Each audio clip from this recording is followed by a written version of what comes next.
Hello friends, காலையிலேருந்து GS படித்து ரொம்ப தலைவலி வந்துச்சு. ஜிஎஸ் கொஞ்சம் லாங்குவேஜ் கொஞ்சம் படித்து தலைவலி ரொம்ப வந்துச்சு. ஸோ நம்ம கொஞ்சம் மைண்டு ஃப்ரீயாக இருக்கணும்னா மேக்ஸ் போகணும். அப்போ பார்த்திங்கன்னா காம்பவுண்ட் இன்ட்ரெஸ்ட் நேற்று கொஞ்சம் ப்ராக்டிஸ் பண்ணேன்.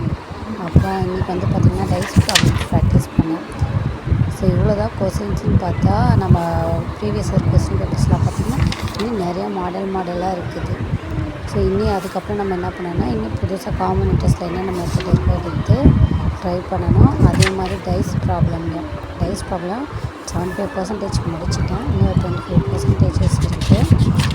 அதையும் என்ன பண்ணணும், டெய்லியும் ப்ராக்டிஸ் பண்ணணும். ஓகே, ஃபர்ஸ்ட்லாம் காமன் இன்ட்ரெஸ்ட்டில் ஃபார்முலாலாம் மக்கப் பண்ணி அதை போய் எக்ஸாம் ஹாலில் போய் ஞாபகப்படுத்தி கண்டிப்பாக ஞாபகம் வராது. அதனால் நான் என்ன பண்ணிடுவேன்னா காமன் இன்ட்ரெஸ்ட் ஃபார்முலாஸ் அந்த ப்ராப்ளம்ஸ் வந்தாலே நான் என்ன பண்ணிடுவேன், லீவ் பண்ணிடுவேன். யூடியூப்பில் அதுக்கப்புறம் தான் பார்த்திங்கன்னா தங்கமுத்து சாரோட மேக்ஸ் வீடியோஸ் பார்த்தேன். ஆனால் செம்ம ஈஸியாக இருந்துச்சு அவரோட மெத்தட், அவர் எக்ஸ்ப்ளனேஷன்லாம். நீங்களும் ட்ரை பண்ணுங்கள்.